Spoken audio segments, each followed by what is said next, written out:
Care amiche, cari amici, ben ritrovati sul mio canale. Per chi non mi conoscesse già, io sono Tiziano, tarologo, e quest'oggi ho il piacere di accompagnarvi nell'affascinante mondo dei chakra. Poi a seguire, come sempre, a gran richiesta, la rubrica Parola ai tarocchi. Ma andiamo con ordine. Incominciamo con una domanda esistenziale molto importante. Quando è che stiamo bene? Quando la nostra coscienza e il nostro corpo sono in equilibrio. Stress prolungato, situazioni represse non risolte, conflitti emotivi e paure generano una tensione e col passare del tempo tale tensione va ad accumularsi. Quando la tensione raggiunge un certo livello di intensità, puoi sviluppare un sintomo a livello fisico, un disagio, un dolore, un disturbo in qualche parte del tuo corpo. E quindi, che si fa? Bisogna ripristinare l'equilibrio nei chakra. Ogni chakra è energia, un'energia che vibra ad una determinata frequenza e in particolare gli strumenti che ci permettono di riarmonizzare gli squilibri energetici sono i colori, i cristalli, la vibrazione di suoni e musica, e gli aromi. Tutte le nostre percezioni e tutti i nostri sensi possono essere suddivisi in 7 categorie. Ogni categoria può essere associata a un preciso chakra. Così ai chakra corrispondono non solo determinate parti del nostro corpo fisico, ma anche parti specifiche della nostra coscienza. Quando temiamo di perdere la nostra sicurezza, la casa, il lavoro, le nostre certezze economiche, entra in gioco il chakra della radice, il chakra rosso. Perché è definito chakra della radice? Perché rientrano nella sfera dell'influenza del primo chakra i bisogni primari dell'individuo relativi alla sopravvivenza.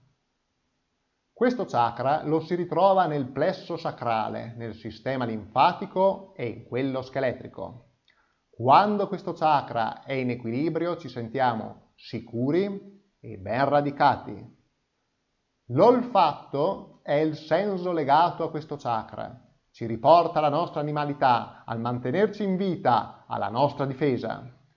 Il chakra della radice è collegato alla nostra fisicità e all'elemento terra. Non a caso questo chakra ci rivela la nostra relazione con la madre. Quando qualcuno fa l'esperienza di separazione o non si sente amato da lei, taglia le radici e manifesta sintomi di tensione a livello del chakra della radice e degli organi ad esso collegati.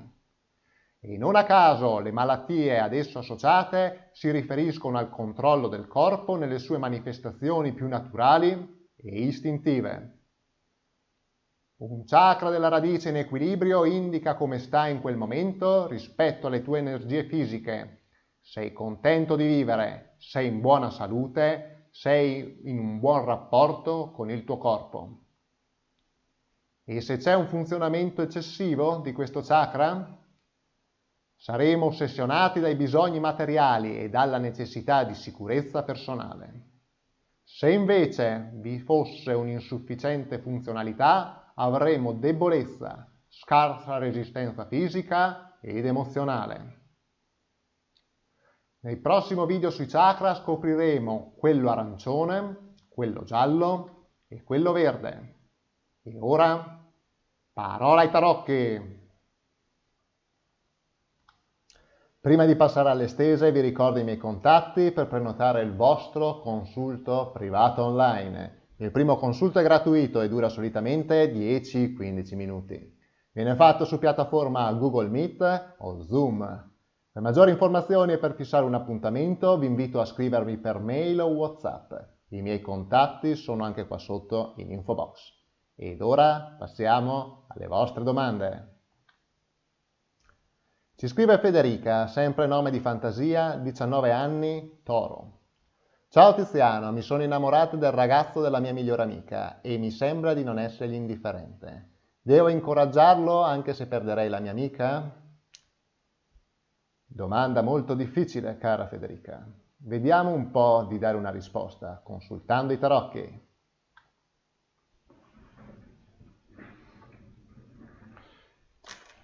Nello specifico, cara Federica, da questa stesa io mi aspetto due risposte. La prima è capire come ti stai ponendo nei confronti di questa situazione. Dobbiamo capire qual è il tuo mindset. Secondo, che è la cosa molto più importante, voglio capire se il ragazzo della tua amica può essere effettivamente l'uomo che stai cercando, la persona tanto speciale nella tua vita. Ovviamente il tutto andrà letto anche nella chiave interpretativa nei confronti dell'amicizia con la tua amica. Vediamo un po'.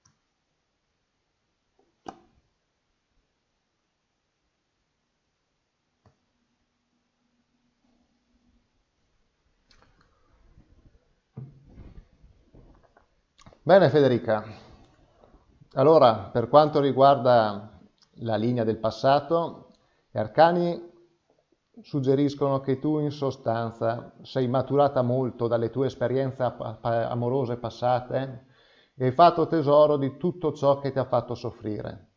In particolar modo vedo che ci sono state delle lacerazioni, probabilmente passati amori che sono entrati nella tua sfera ma sono anche usciti, e questo è ben indicato dal 2 di spade capovolto.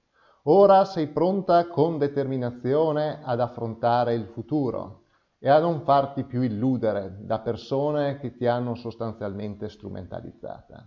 E questo è ben rappresentato dal 7 di coppe associato al 7 di pentacoli, entrambe capovolte. Quindi sei pronta, l'unica cosa è che adesso sei un po' sull'attesa, in particolare ti stai guardando attorno ma non sei pronta a fare la prima mossa. E con questo abbiamo capito che sostanzialmente sei maturata ma non hai ancora la forza per fare il primo passo.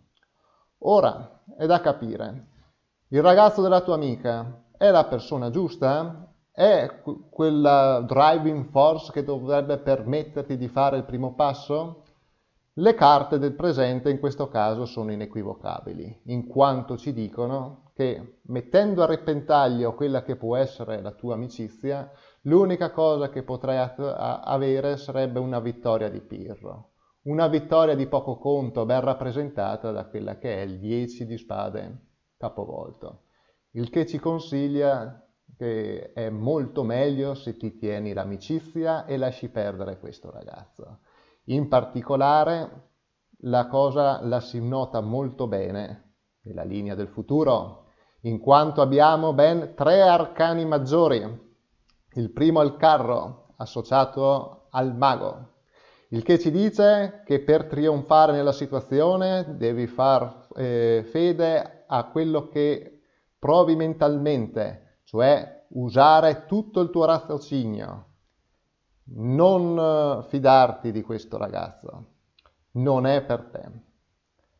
E per quanto riguarda le carte consiglio, ci indicano che per evitare lacerazioni, sofferenze, non devi far altro che saper attendere.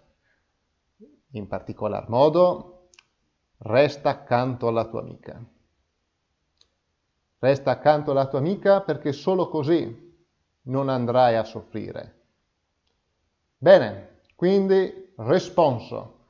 Mentalmente sei pronta per intraprendere una nuova relazione.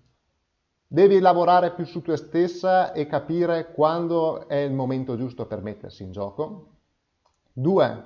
Lascia perdere il fidanzato della tua amica, non è l'uomo che fa per te. E per quanto riguarda la situazione, cerca di fare un po' di introspezione psicologica e prova a capire che effettivamente per non soffrire in questi casi bisogna saper attendere, saper aspettare, non agire. L'amicizia con la tua amica è superiore a quella che potrebbe essere il risultato di una relazione passeggera con il suo ragazzo.